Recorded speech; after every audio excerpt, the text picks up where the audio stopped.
It's a huge honor and privilege to introduce Omer Bartov to you. Omer Bartov is the Samuel Pisar Professor of Holocaust and Genocide Studies in the Department of History at Brown University. Born in Israel and educated at Tel Aviv University and at St. Antony's College, Oxford, Omer Bartov's early research focused on the Nazi indoctrination of the Wehrmacht, the German armed forces, and the crimes it committed during World War II. His major book on the topic is The Eastern Front, 1941 to 1945, and Hitler's Army. He then turned his attention to studying the links between total war and genocide, discussed in his books Murder in Our Midst, Mirrors of Destruction, and Germany's War and the Holocaust.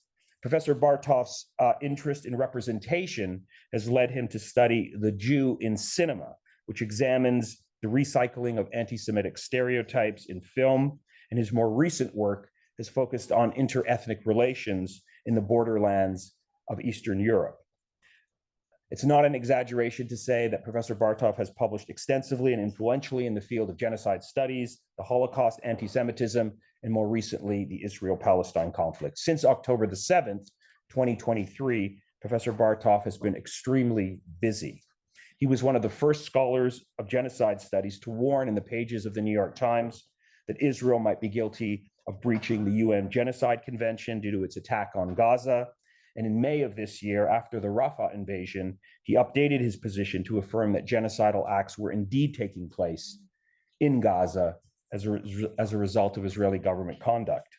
His essays, interviews, and commentary in Le Monde, The Nation, the New York Times, the New Yorker, and especially his very long and important essay this past summer in The Guardian are required reading for anyone interested in understanding the Israel-Gaza war today. Events since October the 7th of last year have produced many villains. It also has produced a few heroes. Omer Bartov, in my view, is one of them, and it's precisely for this reason that we extended an invitation for him to be part of our Gaza lecture series. Professor Bartov, it's a huge understatement to say that I wish we were all meeting under better circumstances, but this is where we are as a world, as a Middle East. It's a huge honor to have you with us today. Please join me, everyone, in welcoming Omer Bartov. So first of all, Nader, thank you so much for this kind introduction and for the invitation, and thank you all for coming to this talk. This will be a relatively informal talk, and I hope very much that we'll have a good discussion afterwards. I will try to speak about the question of genocide, and I will get there as we proceed. I want to look first at the immediate and long-term causes of what we are watching now, in part because we often don't do that. And especially when speaking about events after October 7th, we tend to focus on October 7th and its aftermath. And that way of looking at what's going on tends to distort much of our understanding. Now, I also do it because I'm a historian, and as you know, historians always look for the origins of something, whatever it is that they are looking at. And I'll say that this question of origins, in this case, always applies. So for instance, those of you who followed the most recent debate over what happened, say, in Amsterdam, also, like all these events, it depends where you start looking. And the minute you make a cutoff, then you have already distorted the entire event. So I just mentioned this because I think it's very important for us to consider what led to the events that we are watching now, what is unfolding right now and seems to be continuing remorselessly. So the immediate cause of, or causes of October 7th, I would say, were two.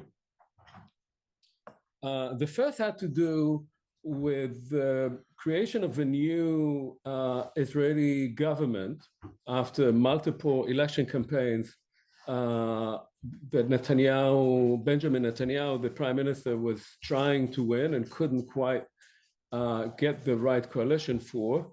The last one occurred in late 2022. And this time he formed a coalition with two very right-wing, extreme right-wing parties. One party, which is called Jewish Power, those of you who have any recollections of, say, what happened in Rwanda might have some association there. Jewish Power, which is run by a man called Ben Gvir, and who is a direct disciple of Rabbi Kahana, who we can talk about his own sort of origins. But Rabbi Kahana, after he came from the United States to Israel, his party was actually banned by the Israeli Supreme Court because it was a blatantly racist party. So Ben Gvir is his follower. And the second party is the National Religious Party, which is really the party of the settlers. And at its head is a man called Smotrich, whose origins go back to an organization that was known as Gush Emunim, the Bloc of the Faithful, which is an increasingly right-wing, extreme right-wing offshoot of what had been the National Religious Party that was originally a very moderate party that used to be always in coalition with the Labour Party in Israel. So these are his two coalition partners. Once he formed the government in late 2022, his Minister of Justice launched a so-called judicial overhaul, which is better known as the judicial coup. And that so-called overhaul was geared to weakening substantially the authority of the Israeli Supreme Court. Now, we live in the United States, which is a presidential system, but Israel is a parliamentary system. And if you form a coalition government in Israel or in any parliamentary system, then you, by reason of the way this works, you have a majority in parliament. So both the legislature and the executive have to be on the same page. And the only limit on them is the judicial authority. However, Israel does not have a constitution. So, and we can talk about that, which is a very interesting question, why? So the Israeli Supreme Court over the last 20, 30 years has been trying to pass constitutional laws that anchor some basic principles of democracy, of equality, and of human dignity as constitutional laws. But these laws are problematic because they don't belong to a constitution. So they can be overturned. And it also has had some control over laws passed by the Knesset, by the Israeli parliament, that it could declare unreasonable or unconstitutional based on these constitutional laws. The judicial overhaul wanted to take away that authority.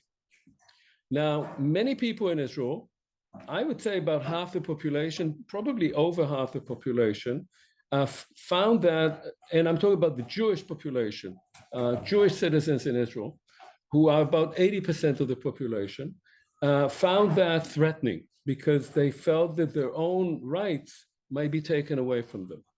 And so there were major protests in Israel throughout the periods from February 2023 until October 2023.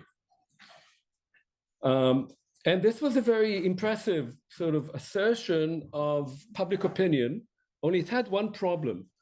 And a number of colleagues and myself were thinking about that over that period of time. I was in Israel, I participated in some of these demonstrations. And that was that nobody talked about the occupation. It was as if these were two entirely different things.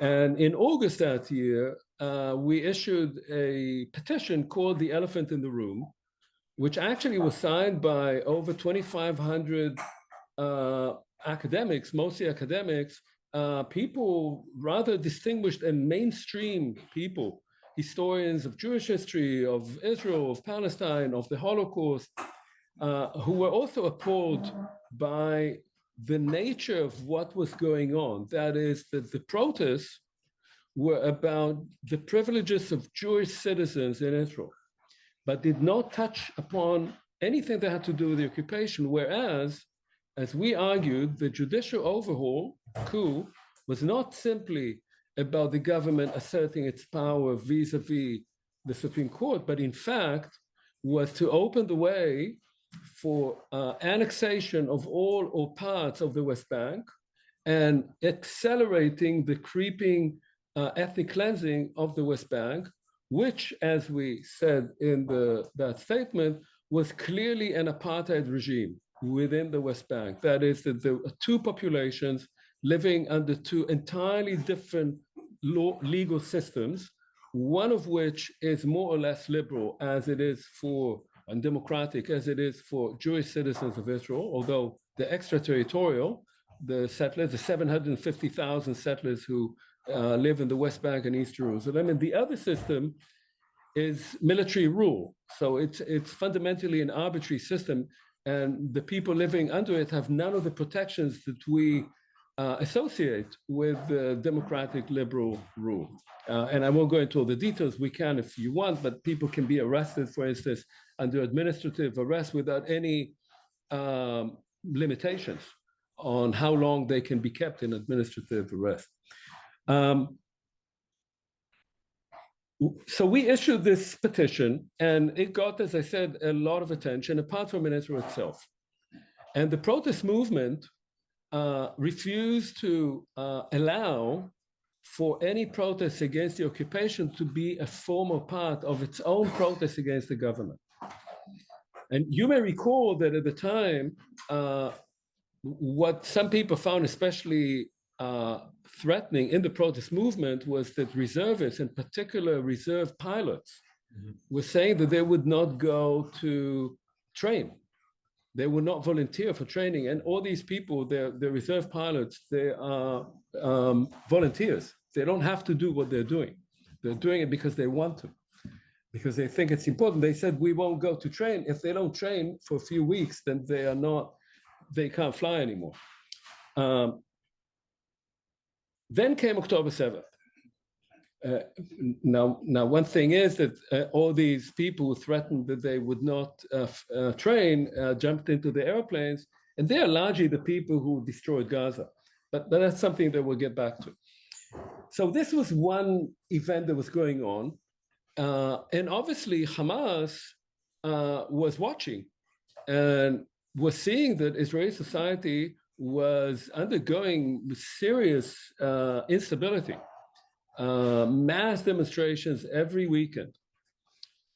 The second thing that happened was that the United States, Saudi Arabia, other Gulf states, and Israel were engaged in what was supposed to have been an agreement that would open trade routes between these countries and open a trade path to India, and would regulate the status of Israel within the Middle East, something that Sunni Arab states were interested in, not necessarily for love of Israel, but because they thought it was good for them to have a decent relationship with Israel, and that was an opening to the United States, and obviously as a counterweight against Iran, that these countries, for obvious reasons, were and are worried about.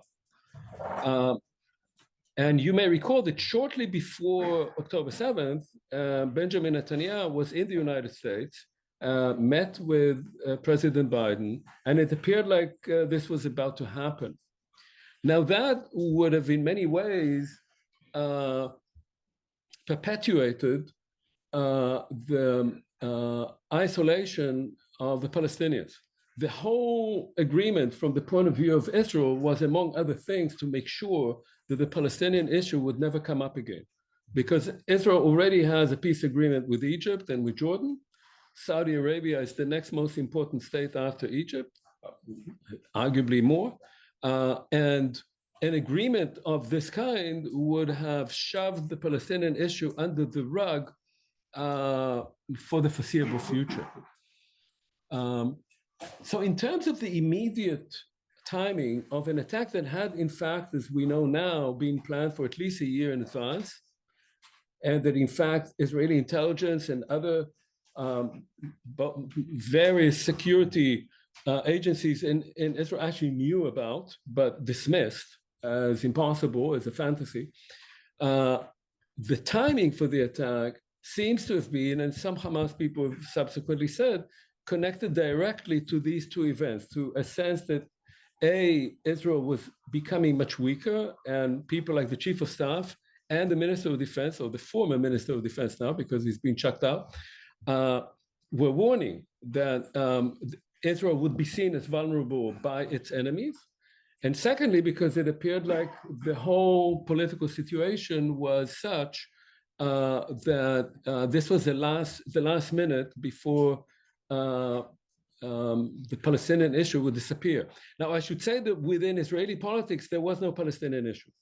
If you look at recent and not so recent Israeli elections, the occupation was very, very low on the list. People were completely used to it and didn't think that, or rather bought into Netanyahu's argument that the occupation can be managed. The Palestinian, or not the occupation, they don't like using that term, the Palestinian issue can be managed. It can't be solved, it can be managed. And this brings me to the deeper roots of the whole thing. And the deeper roots are that that's among the things that people don't talk about, is that if you like, between 1948 and 2024, arguably there was full democracy in Israel for about 6 months. And the reason is the following. In 1947, Israel issued a Declaration of Independence, which was actually a very impressive document, offering all the known rights of any liberal constitution and borrowing chunks from other constitutions, of dignity and equality to all nationalities, all races, gender, and among other things, the declaration promised that a constitution would be issued swiftly thereafter. But no constitution was actually ever agreed on. So that's why Israel does not have a constitution. There are specific reasons that we can talk about. Immediately after the establishment of the state, and I should say that in the Declaration of Independence, it is said that our Arab minority would have equal rights. Now, when it was issued, the Palestinians were actually not a minority. They were in the process of becoming a minority. This declaration was issued while Palestinians were being expelled or frightened into fleeing from what became the State of Israel. So the Declaration of Independence envisages already a very small Palestinian minority that might remain. And in fact, only 150,000 Palestinians remained in what became the State of Israel, and 750,000 were expelled or fled, often because they were intimidated into fleeing. The moment the state came into being and the war of 1948 was over, the remaining 150,000 Palestinians came under military rule. And that military rule lasted until December 1966. What does it mean, military rule? Is that they didn't have the same rights as Jewish citizens. For instance, they could not travel from one place to another without receiving authorization from the military authorities, either the police or the military. And during that period, the majority of their lands were confiscated by the state and then handed over to Jewish settlements, towns, kibbutzim, and so forth. In December 1966, military rule was lifted. And so for that period, there is at least hypothetically, all the people under Israeli rule are living under democracy. And then in June 1967 was the Six-Day War. And at the end of the Six-Day War, Israel came to occupy the West Bank and the Gaza Strip, where large numbers of the Palestinians who had fled in 1948 were living. And so it took over the people, not all of them, but many of the people that it had expelled in 1948. Those people, as I said before, obviously did not have democratic rights because this area was an occupied territory and they were living and still are living under military rule. And so the first thing that we have to understand is that since 1967, that is for now 58, almost 59 years, the state of Israel has about the equal number of Jews and Palestinians. Right now, it stands at about 7 million. 7 million Jews, 7 million Palestinians. Of the 7 million Palestinians, 2 million are Israeli citizens who actually don't have equal rights. And there's a whole list of items that one can count why they, or how is that expressed, their inequality. In many ways, they're second-class citizens. 3 million live in the West Bank, and 2 million, just over 2 million, live in Gaza. It means that in the territory controlled by Israel, half of the population lives under all kinds of other arrangements that are not democratic. That is the state of things for the most of the life of that state. And the occupation over time has become both much more oppressive, much more violent, and has produced all kinds of responses. And I just want to speak about one because I think it's very important. Certainly after 2000, if you remember, that was the outbreak of the second Intifada, the second Palestinian uprising, which was very violent. Close to 1,000 Israeli citizens were killed by suicide bombers, and many thousands of Palestinians were killed by Israeli security forces. An event that led to radicalization on both sides, to a growth in the influence of Hamas, and a shift that continues to this day to the right in Israeli politics. But since 2000, the separation between the Jewish population of Israel and the occupied Palestinian population has grown. That is, a separation wall was built, bypass roads were built, checkpoints were built, and so forth. That accomplished what is being called by some sociologists writing about, originally about Jews in Nazi Germany in the 1930s, a condition of social death. That is that most Israelis, Jewish Israelis, most of the time have no contact with Palestinians. They can be sitting in a cafe in Tel Aviv, having drinks and feeling very European, very cosmopolitan. 20 miles east of them, there's a completely different reality, and they don't have any contact with it. That was the sort of notion of managing the occupation. You don't actually come into contact with it, which eventually also led to it becoming a non-issue politically. So it disappeared from the political discourse. However, at the same time, one of those people who's sitting with you in this bar having nice drinks, last week, the week before, was in the West Bank. But he or she were in uniform.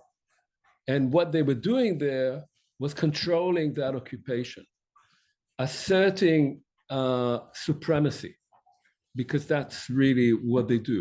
So walking into a house at 4:30 in the morning, breaking down its door, waking up elderly people, breaking children's toys, intimidating the population on the allegation that it's a search or whatever it might be.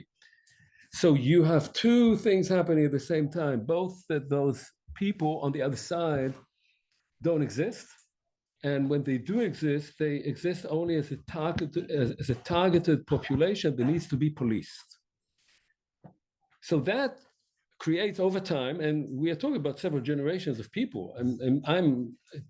I just turned 70, so I still remember Israel before 1967. But most people who live in Israel have no idea what that was like. The occupation is the reality that they grew up in, and they don't even think of it as an occupation. They have other ways of thinking about it. That creates a built-in notion that those people over there, not only do they have different rights, they actually have no right to have any rights. You don't think of them as people living in Europe or people living in your town or in any other part of the world. And you may support democracy and liberalism, but those people there, they're something else. It dehumanizes that population as an occupied population. That's all there is to it. You both don't see it, and at the same time, when you see it only as an enemy population that you need to control. So in many ways, this is a sort of much deeper root. If you look at that from the point of view of Palestinians living under these conditions, you realize that it has to produce a strong desire to change that reality, to change a reality which is one where you are constantly losing more and more land, more and more control over your own life, where people are being separated from each other. The West Bank is now cut up into a whole lot of different communities without any direct connection to each other. And coming to Gaza, that in Gaza, what was created following the elections in Gaza, the election of Hamas, which was 17 years ago, and then the evacuation of Gaza from Jewish settlers, is that people living in Gaza under Hamas rule, which had no hint of being a democracy, were also constantly besieged by the Israelis. That is, all land movement, air and sea was controlled by the Israelis, and the economy of Gaza over time, it was never great. And I served in Gaza as a soldier in the 1970s, and it was a pretty crowded and miserable place. But then there were 350,000 people there, and now there were about 2.3 million. And with the prospects for the population there, which is mostly young, mostly under 18, are dismal, or were. We are talking before October 7th, which created ongoing frustration of the population being caged into this very narrow strip of land. So this is a sort of, okay, very briefly, that sort of deeper origins of what we're watching. Okay, then came October 7th. Now,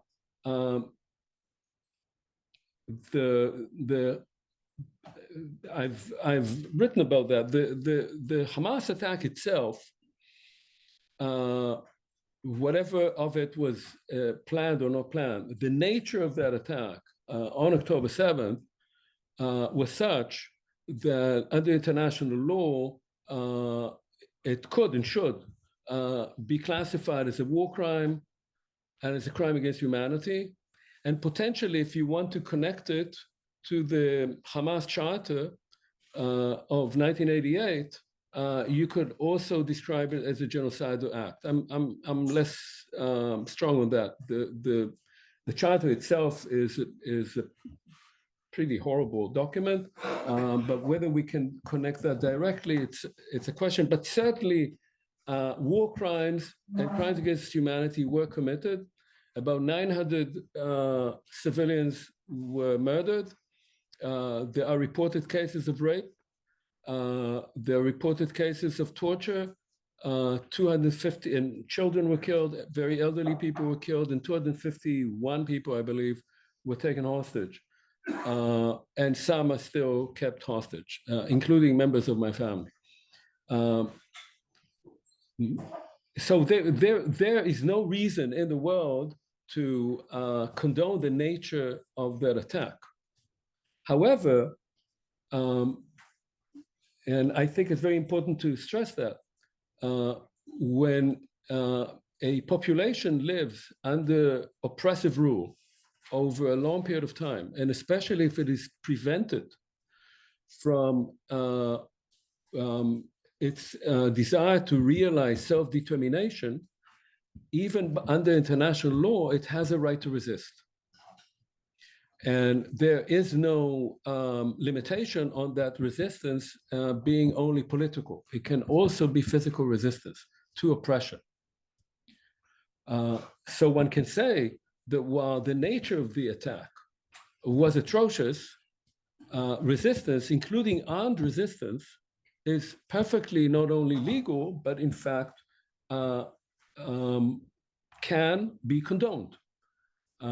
I grew up in Israel in the 1950s and 60s when resistance to oppression was very much part of my education, my Zionist education, that when you are oppressed and persecuted, you need to resist. This was what Zionism upheld as the most important value, and never go like sheep to the slaughter. Similarly, arguments were made that Israel had a right of self-defense. It was attacked by Hamas, and it had to respond.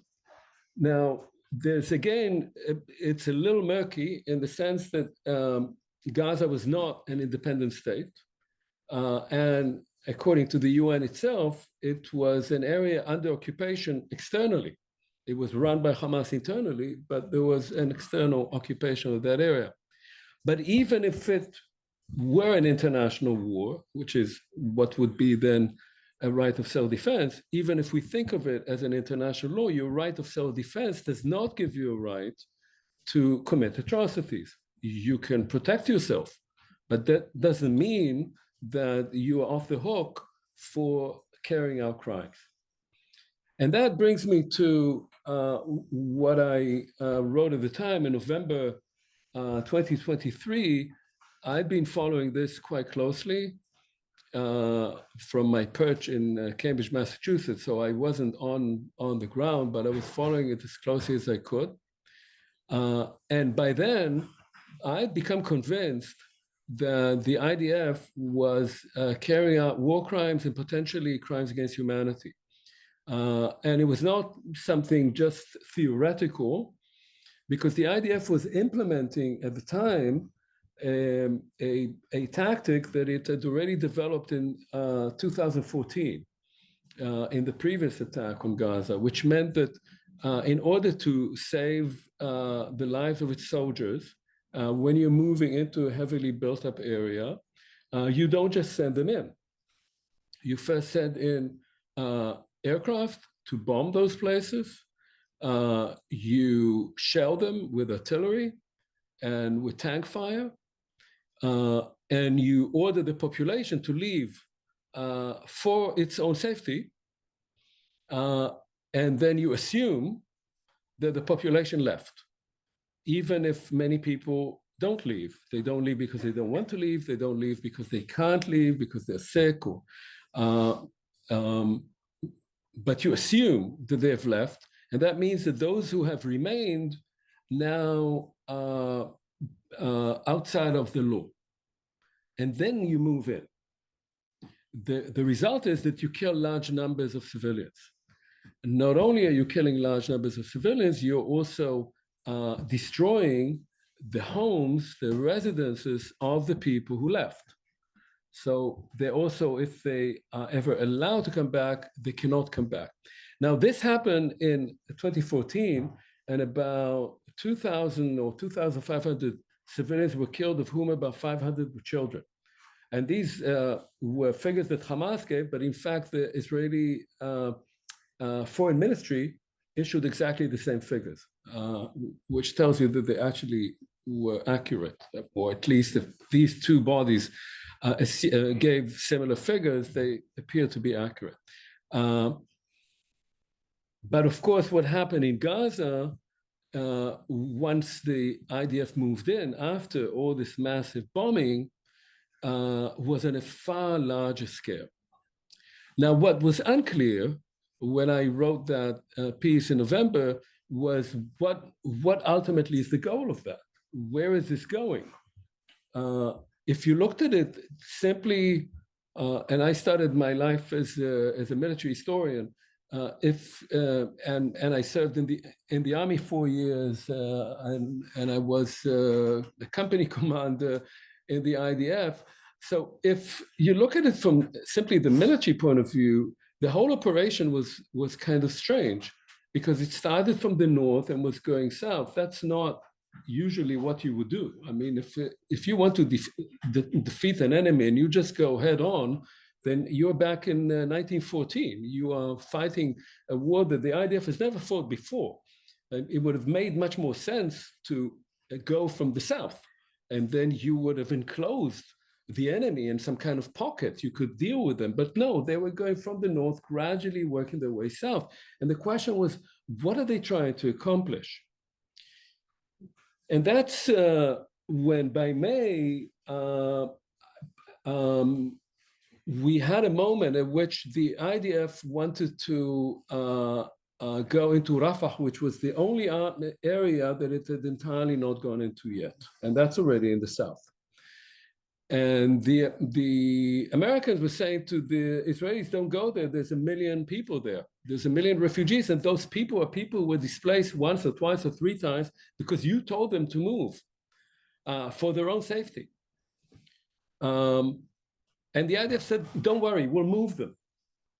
And they did. They moved large numbers of them to Al-Mawasi, to the sort of southwestern part of Gaza, which is a beach area. Where they still are in 10 cities without any appropriate infrastructure whatsoever. And then the IDF moved in.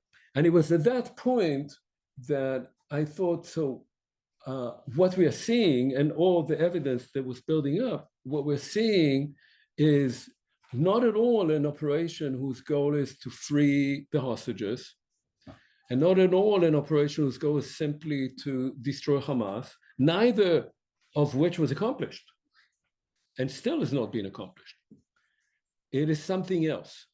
And then if you looked back and tried to see what actually happened on the ground, you could see that there had been systematic destruction, not only of housing, and certainly not only places where Hamas might have been, but systematic destruction of universities, of schools, of mosques, of museums, and of residences, and of infrastructure. Meaning that the areas were made uninhabitable. The population was not being moved out, obviously, for its safety, but so that these areas could be completely demolished. And since the beginning of October, okay, so I wrote about this then in August, or it was published in August in The Guardian, and I said that I had sort of changed my mind. And to me, this appears now as a genocide operation. Why genocidal?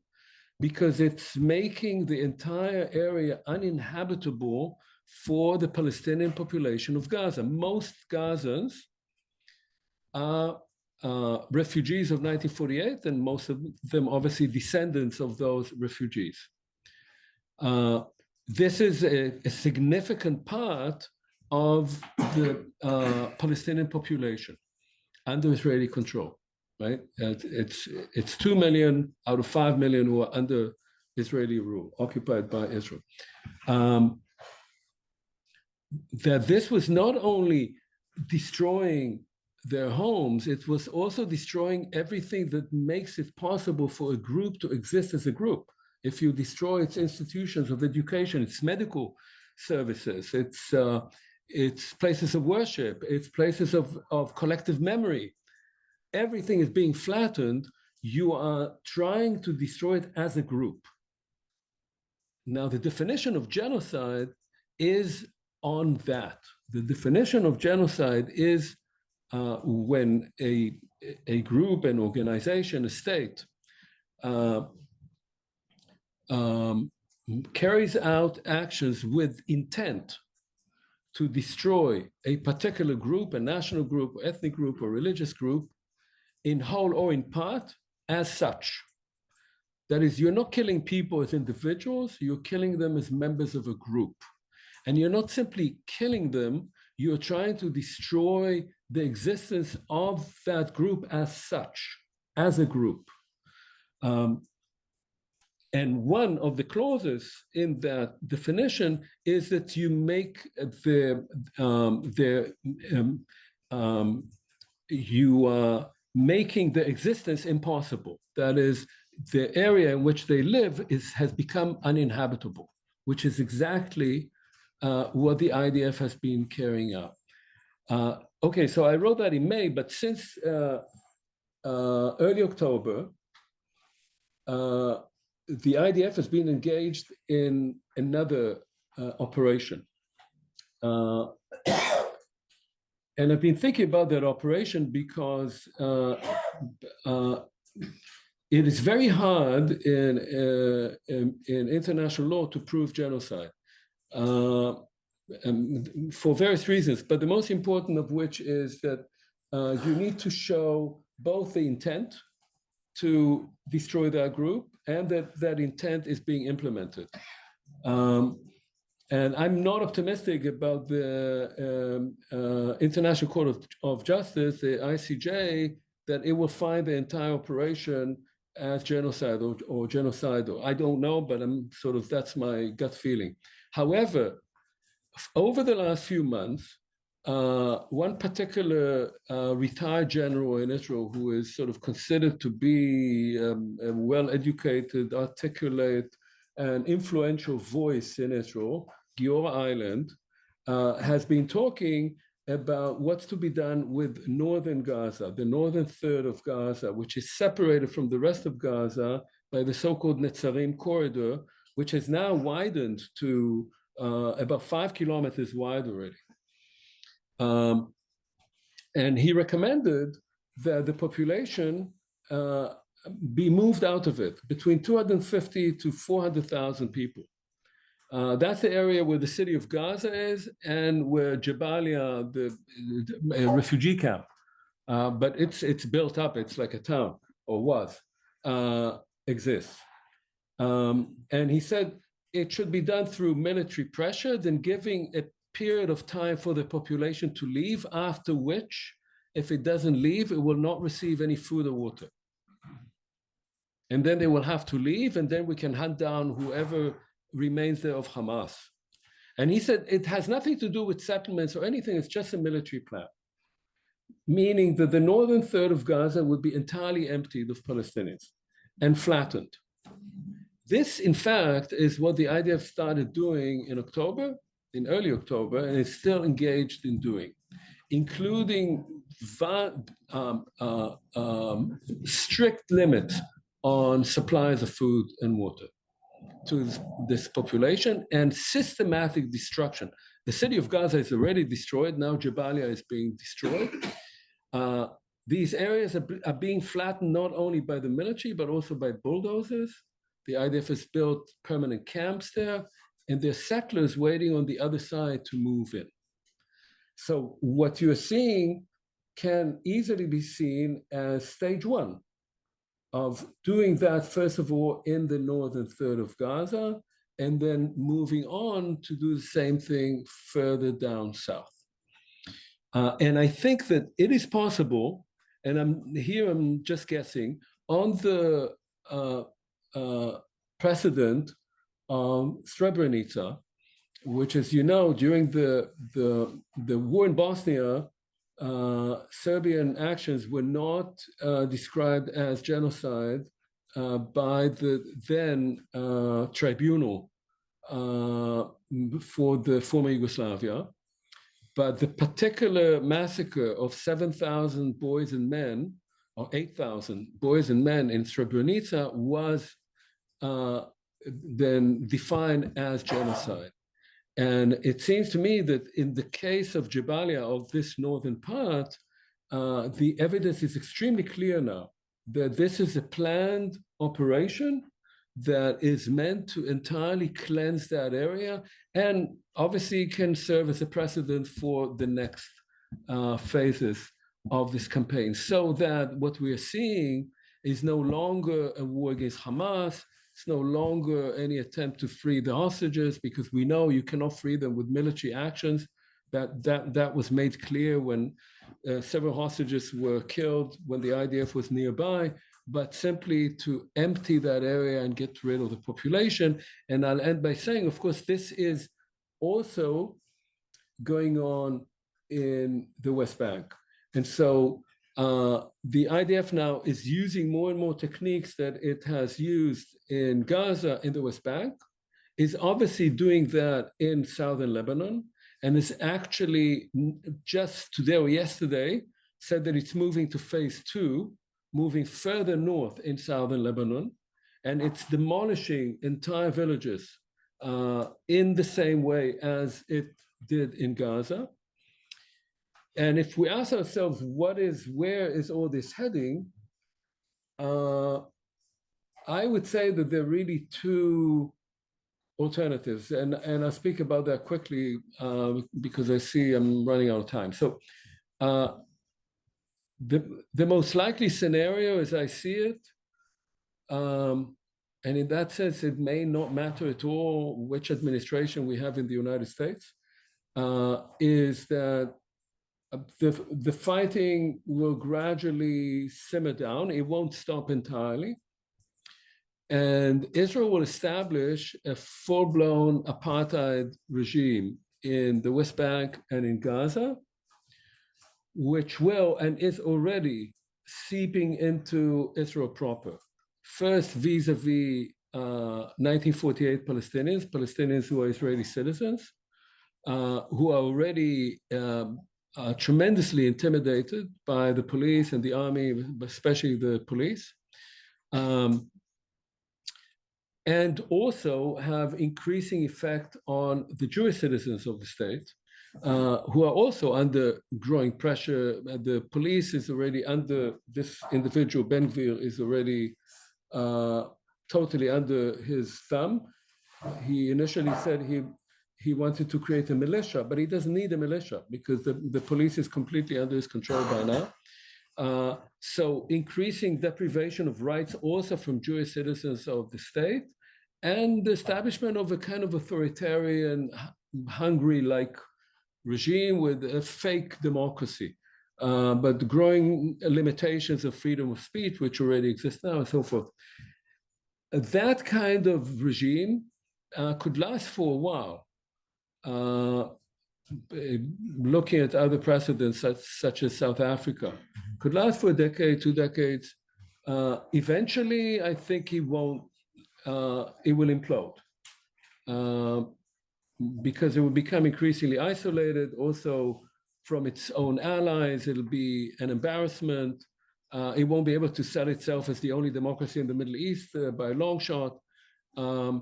And even Jewish communities, I think, around the world will feel increasingly uncomfortable being associated with that regime, which, by the way, will also give rise to growing anti-Semitism around the world. The other option,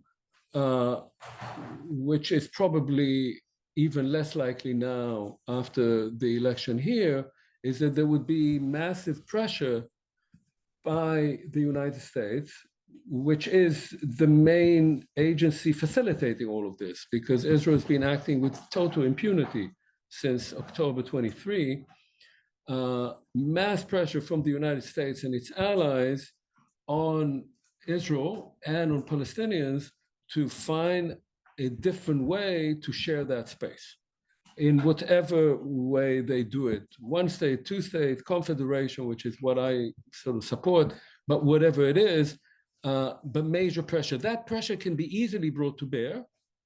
It's not hard to do it, but it is not being done for internal political reasons.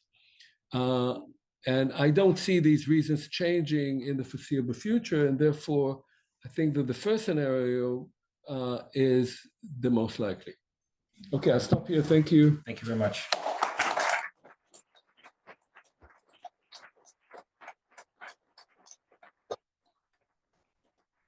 Thank you very much for that deeply contextualized, historically grounded, sort of nuanced understanding of course, a very depressing topic. We appreciate your candor and your honesty.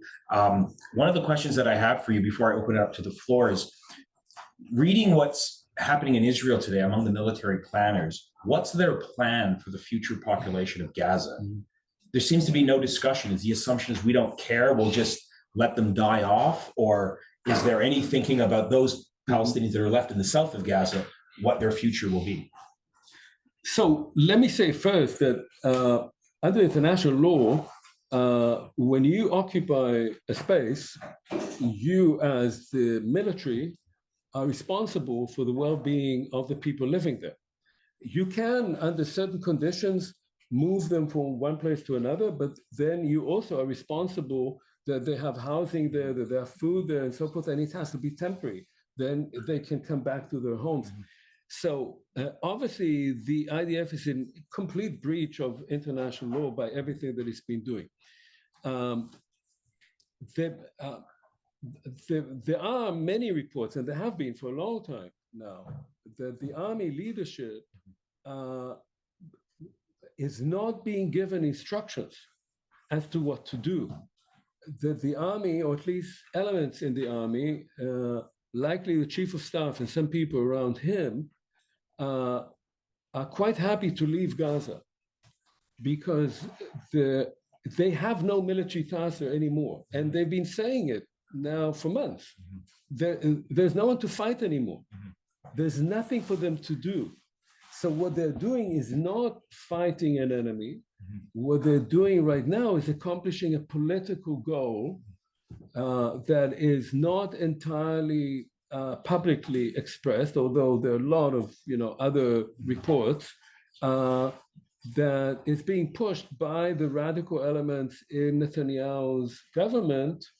But Netanyahu, of course, is using them also as a fig leaf. That's what he wants as well. And he's just saying, well, I don't have a choice. They're pushing me. I'll lose my coalition. And I didn't mention that Netanyahu can't lose his coalition. If he loses his coalition, his government falls. If his government falls, there will have to be a commission of inquiry, state commission of inquiry. He is the major person responsible for the fiasco of October 7th and the other corruption trials against him, which he's been trying to shove off. So he may end up in jail. And so he is not going to lose his coalition, but in fact, he also himself supports this policy. It's not simply that he's being pushed by Smotrich and Benfir. So they have no plan. What is happening is what's happening on the ground. But what is the plan? The plan is, as I understand it, they are implementing the political agenda of the settler movement and this Jewish power people to empty that area and start moving in settlers. And one has to remember, this is extraordinary, that Israel vacated, there were about 7,000 settlers in Gaza who were protected by a much larger number of IDF troops, which is why Ariel Sharon at the time said, I mean, this is crazy. I mean, we can't have all the army protecting all these settlers who were capitalists. They were using Arab labor to produce fruit there and vegetables. So they were moved out. This was a major crisis in Israel. The IDF were called Nazis. that they were acting against Jews. They put yellow stars on themselves, these settlers. They never forgot that. They and their descendants are the people who want now to come back. What is the plan? The plan is to make Gaza, first northern Gaza, into Jewish settlement, raise everything to the ground, and then build it anew as an area of Jewish settlement. That's the plan that's sort of behind all of this. Great. Okay. We have some time for questions and answers, about half an hour. We'll take three hands in a row, and then we will try and get to as many people as possible, including the ones sitting outside. 1, 2, 3, and then we'll go to the back of the room. Go ahead. Nigar, go ahead. Is there a mic? No, there's no mic. Just stand up. Hi, thank you so much for doing this. Can you speak more to the role of the United States? You just mentioned briefly, but there's this talking point repeated in Washington by the administration and their supporters that we don't have much leverage. President Biden yelled at Netanyahu over a private phone call, and that gets leaked a few times. But the U.S., I believe you call it a facilitator, is providing billions of dollars in funding, almost all the arms, diplomatic coverage, every single UN Security Council veto, and all of that. Can you speak to that and how the narrative, it's Iran-controlled Hezbollah, Iran-backed Houthis, like every movement on that side has a button somewhere that can be controlled. But the Israelis are sort of these, the settlers are seen as their own independent force, so they're doing their own thing when the army is standing, and also Israel the U.S. having very little leverage over Israel. What could have been done? If you can speak to that role and how things could have been different if that leverage was used over the past year. Right. You want to answer that, and then we'll. Sure. So, as you said, the U.S. is the main facilitator of this. We have to understand that the IDF cannot operate for more than 3 weeks without constant supply of munitions from the US. Tank shells, artillery shells, interceptor rockets. This is streaming to Israel 24 hours a day. Now, I think that Biden made a huge mistake. Both for obviously for political reasons and humanitarian reasons, but even for the most cynical domestic reasons, by not saying to Netanyahu in November or December last year, there has to be a ceasefire now, within 2 weeks, otherwise you're on your own. And there would have been a ceasefire, simply for the simplest technical reasons. And everybody knows that. Everybody in Israel knows that. Now, there would have been a high price, right? He would have paid a high domestic price, Biden would. But in the long run, by this November, he might have gained a great deal from that, because that would have had to go not only with a ceasefire, but then a plan which they actually outlined, but they never enforced, of how do we move forward from there. And the elements were right there. There were Arab countries that were willing to move in for a temporary occupation. Everything was already being constructed, but Biden never put his foot down. Had he done that at the time, by now we would have seen much of that happening. I don't know what would have happened in the elections, but he might have not lost Michigan for sure. So now why was he doing it? I think, okay, in part, it was short-term thinking that he can't afford it politically. In part, it's his own sentiments. He presents himself as a Zionist president, whatever that means. And in part, I think, I have to say, and I don't have enough proof of it, but that's my sense, the kind of advice that he was getting advice that was coming from people in the Democratic Party who are very pro-Israel and who buy into the Israeli discourse on that, who really do not believe that any of that plan is either possible or desirable, who actually believe that the Palestinians should be kept in their place, and that he was acting according to that logic. that although he and Netanyahu obviously are not on particularly good terms right now, the general idea, which is, by the way, not only Netanyahu's, this goes back, way back, also to labor parties, to labor governments, that you can't really do anything with the Palestinians. What we need to do is to bomb them back into understanding that they will never be able to stand up to Israel and just to stay in their place quietly. And I think he was getting that kind of advice. It was terrible advice. And it's terrible for the US, first of all. The US also spent like $20 billion already on this war. This money could have gone to much better things than killing tens of thousands of people and destroying an entire area. But it's also bad for Israel. Because the one thing to understand is that everything that Israel is doing, every day that this continues, makes Israel weaker, not stronger. It is becoming militarily weaker. It's becoming politically weaker, economically weaker. It will eventually make the whole country much weaker.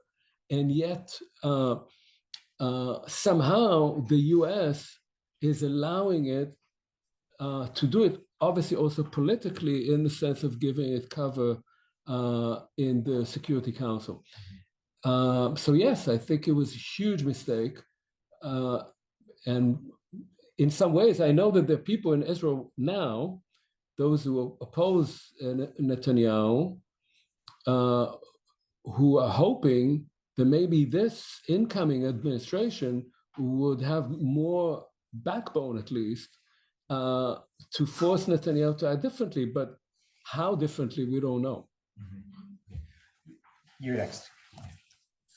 Thank you so much for this talk and sharing your expertise with us. I would love to hear you reflect more on the roles of the Arabs in Israel at this moment in terms of their refusals, but also their complicities. And I'm saying, so I'm Druze and I do Druze studies. So I'm really interested in the way that Druze have positioned themselves as non-Arab Arabs within the state of Israel, alongside these long histories of refusal to the Zionist state.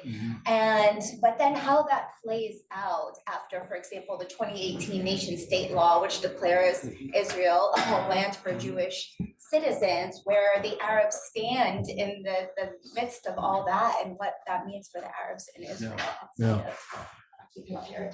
Thank you. Yeah, thanks. It's a very complicated question, in fact. So 1948 Palestinians or Palestinian citizens of Israel, there are many communities. It's not one thing. At the same time, it has to be said that the state of Israel, from the very beginning, always wanted to keep it that way. And in fact, even the term the Arabs of Israel, which is like the official term initially, it was about the minorities. So they were not called one group, but various groups. There's Bedouin, there's Druze, there's also Cherkessi, there's Sunni, so first of all, it's a diverse community. That community has been under huge pressure, certainly since this government came into power, before the war. I can't go into all the details, you may well know it, but there has been a huge amount of organized crime within the Arab community, with many killings. This is before October. And this started already in 2021, 2022. But at the time, there was a minister of police who has the same name as myself, Omer Bartov, who was a classmate of mine, who was trying to get this under control. And once Ben-Gvir came into power as Minister of Police, he completely abandoned that community. And organized crime, which is part of the abandonment of this community, increased. All of this before the war began. once the war began, there was, and there is, ongoing intimidation of Palestinians, of Israeli citizens who are Palestinians. Any, say, WhatsApp messages that there's no encryption in Israel. The police can get into everything. Any sort of expression of empathy for people in Gaza and all that, people were arrested, harassed by the police.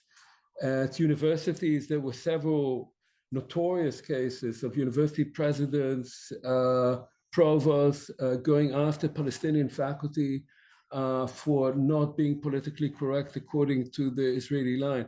So people have become they're fearful in their communities. They're fearful vis-a-vis the authorities. And many people, and I won't go into all of this, but I was interviewing a lot of people in 2022 in Palestinian communities. They already then saw not much prospect for their own children. And they were talking about they want their children to go and study abroad and maybe get jobs abroad, which of course is what the Israeli state would be happy to facilitate, right? Because they want to be rid of them. On the other hand, there are now 2 million Palestinians who are Israeli citizens. And there was another trend in Israel over the last 2 decades, which was growing integration of Palestinians into Israeli society. If Palestinians today went to general strike as Palestinians in Israel, the healthcare system would collapse because vast numbers of pharmacists, nurses, and doctors come from the Palestinian sector. There has been a process of integration. And what is so interesting is that on the one hand, those 150,000 people who were left, who now are 2 million, created, and they lost all their elites at the time. The people who stayed were those who couldn't escape. They created both a sense of being Israeli citizens who should and have rights and are fighting for more rights, and a much stronger sense of having a Palestinian and an Arab identity. And it's obviously there's tension. But in many ways, it was a positive trajectory. And much of what the people in power in Israel are doing now is trying to break that down, not to allow that to happen. Now, regarding the Jews themselves, you probably know more than I do, but I do have a number of Jewish friends, and we've spoken about it. It's complicated because Jews serve in the Israeli army and the police. They are the Arab speakers. They are, they can be on both sides. And yet many of them, and I think increasing numbers, also identify as Palestinians. And in some ways, the extreme version of what has happened to Palestinians in Israel in general, who have been seen by other Palestinians, occupied Palestinians or Palestinians in exile, as in some ways traitors, because they stayed and they're working with the Jews. And so it becomes very complicated, and Israel for a long time was very good at using this sort of divide and rule, using one group against the other.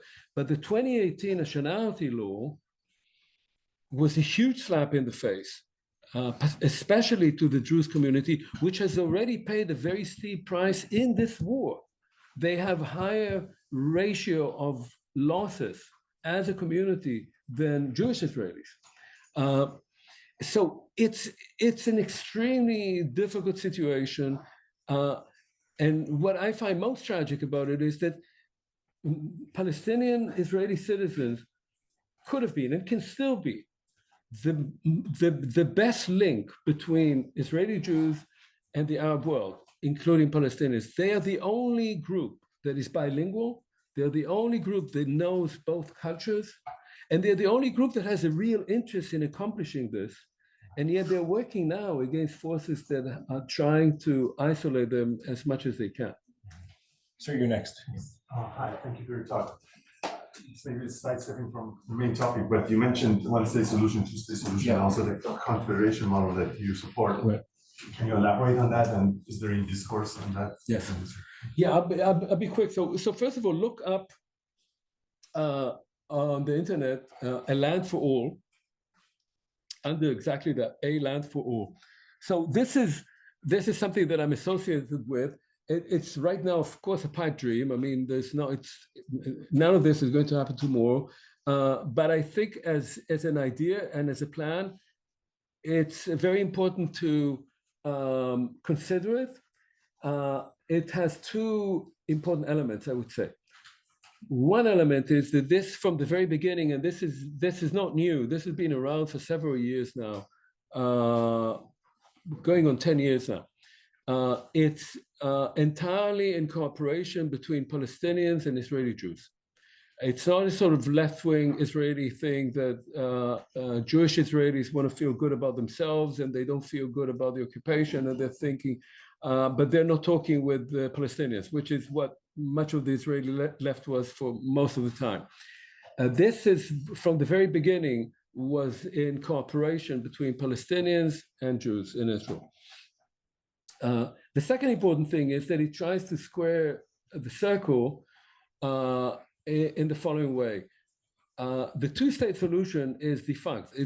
It cannot happen because you have now 750,000 Jewish settlers, and you can't kick them out of that area without there being civil war. I mean, it was hard enough with 7,000. It's impossible as such. You can't have a one-state solution, which would be great, because ultimately most Palestinians and most Jews want the same thing. They want self-determination and a right of return. Only the Jews have it and the Palestinians don't. The Jews have self-determination, they have a Jewish state, and they have a right of return. There's the law of return, which is a basic law in Israel. And the Palestinians have neither. They want a right of return, not clear exactly where, but to return to Palestine, let's say, and they want to have a state of their own. How do you square that? So what this confederation plan says is that there would be two states. These states would have those two elements, self-determination, sovereignty, and the right of return. They would be along more or less the 67 borders, and Jerusalem would be a shared capital. There would be the capital of both states with their own functions, parliaments, whatever they would have. But there would be a distinction between citizenship and residence. So you could be a citizen of one country, but reside in the other. You could be living in Phoenix, Arizona, but you're Palestinian, and you come back to Palestine, you become a Palestinian citizen, but you want to live in Haifa. And as a Palestinian citizen, you would be allowed to live in Haifa, but you would vote for a Palestinian parliament. Or you could be a Jewish settler living in the West Bank. You could remain there as long as you obey the laws of Palestine and you don't go out and uproot olive trees. If you do, you'd be deported. But you would be an Israeli citizen and you would vote for the Israeli parliament. Now, obviously, first of all, the numbers would have to be controlled. The model is like the EU, right? I mean, you can be German and live in Paris, and you can be French and live in Berlin, but you vote for your own parliament. But if 5 million French people decided to move to Germany, then that would be a crisis. So there would have to be a control of the numbers, but the possibility would be there, and then Palestinians could return to Palestine. Those who wanted could execute the right of return and return to Palestine, and some of them could also live in their ancestral towns or villages. And then the Confederation would work at regulating the relations between these two entities and obviously regulating the external borders. And one has to understand that the country now is so inextricably woven together that if you were to simply draw a line in the middle, it just wouldn't work. The entire infrastructure now is completely connected. So that's the ideal. And I think it's important to have it in mind. It could eventually evolve into something else. A confederation can become one state 30 years down the road. But right now, it seems that it would be the only sort of possible dream to have in mind but it's, as I say, we should not be terribly optimistic about it being implemented at the moment. Okay, let's take two questions at the back, 1, 2, as we start to wrap up, and maybe we can get to you as a third one. Go ahead. We'll take the two questions back to back. Yeah, go ahead. You're first. Hi, thank you for being here. My question concerns the Jewish settlers in the West Bank, specifically. How should we be thinking about them with their relationship to the IDF and the civilian government? And then contextualizing that relationship in the perpetration of crimes. And then considering that relationship, how should we be considering these crimes? Are they ethnic cleansing? Are they just pure lone wolf acts of intimidation? How should we be thinking about the whole picture and the relationships there? Thanks. And the next question right behind you. Yeah, go ahead. At the very back. We'll take it. Yeah. We see a lot of discussions about how, like, the Palestinian movement has gained momentum in the United States and around the world in general. Like, we've seen student protests and then like coming down on the student protests by academic institutions as well. And then generally, like, we know that there's a lot of Israel lobbying going on within the US government as well. And it seems like any time that the momentum for Palestinian liberation gains like a little bit of popularity, it gets shut down across the world. Like, we've seen that happening in Amsterdam as well just now. So there's like a lot of discussions happening currently about the nuances of the situation, that we can support Palestinian liberation, but believe that that liberation has to come through like peaceful protests and peaceful movements, when that is not like a reality for the people that are actually living like within the Gaza Strip, for instance. And you talked about how you think that armed resistance is justified for the people that are living within those areas when they've been going through so much oppression. And I guess my question is, like, what extent can we justify like this conditional support for the movement of liberation, that that we support it and we sympathize with them as long as it's done in a peaceful manner? Like, do we see an achievable end to this? Good. Okay. These questions are somewhat connected, actually. So on the settlers, look, I mean, first of all, there are a lot of settlers who are mostly there for economic reasons. They were offered a nice house in a nice setting for much less money than they would have to pay living in Tel Aviv or Haifa or Jerusalem. And so you have probably several 100,000 settlers who are not particularly radical ideologically. And that was always the case because the settler movement wanted numbers, and the numbers were slowing down, and they were trying through government programs to encourage people to move. The ads were, it's only 20 minutes from Tel Aviv, right? Which gives you a sense also of the size of the place, right? You can live in a beautiful villa and have a beautiful landscape, look over wonderful olive trees, and it's only 20 minutes from your job. The problem is, of course, that there are very radical people among the settlers, and that those radical elements have been radicalizing over time with incredible impunity. Real hooligans, this sort of the youth of the hills, Noar HaGvaot they are called. They're under nobody's control. They're really scary people. And they have a leadership that is very effective in terms of working with the Israeli authorities and working with the army. To the extent that now, those settlers are getting away with a huge amount of daily violence against Palestinians there, with the Israeli army not only not stopping them, but at times just watching or participating in the violence. And under Ben Gvir, reportedly, quite a number of the military units that exist there now are simply settlers who were dressed up in army uniforms. They've been militarized. So when we say there's, settlers and military, they're the same people. And this is sort of under the radar. There is daily violence going on. Someone was writing about it just the other day because of what we saw in Amsterdam, saying, people are so outraged because there were attacks on Jews. There were attacks on Israeli soccer fans. There were not attacks on Jews, but there was a pogrom against Jews, and nobody reports the daily pogroms that are happening in the West Bank. Every day, there are attacks by settlers and the military on these far-flung communities. And they have now, I think, uprooted maybe 27 communities already. They come themselves as shepherds, these settlers, and they just threaten the people living there. If you don't leave by tomorrow, we're going to come and kill you. And people just flee.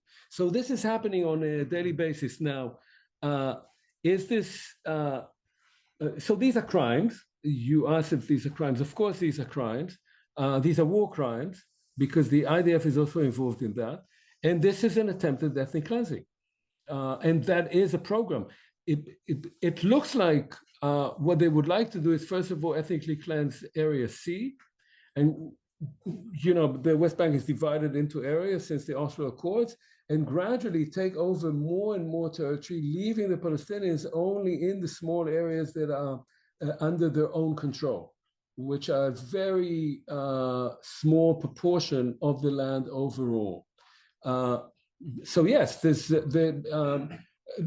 is part of a policy that since the creation of this government, you have the Minister of Police, Ben Gvir, is also in charge of the military police that is engaged there.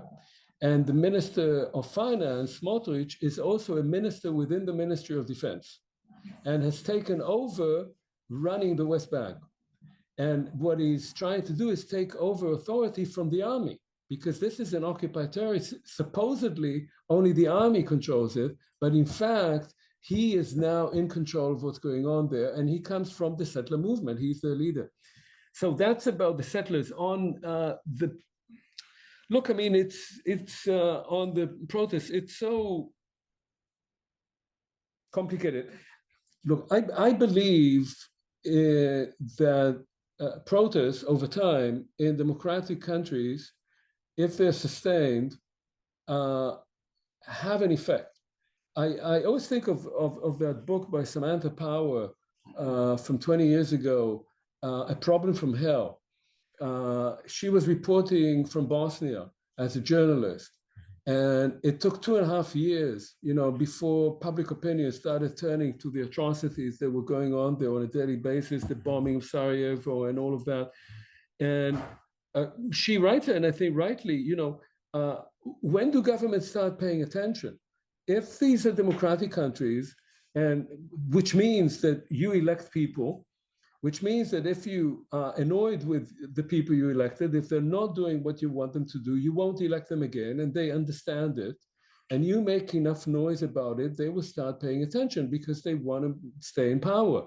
And so you have an effect on them, but it's a slow process, and from your end, it has to be sustained, and it has to spread out.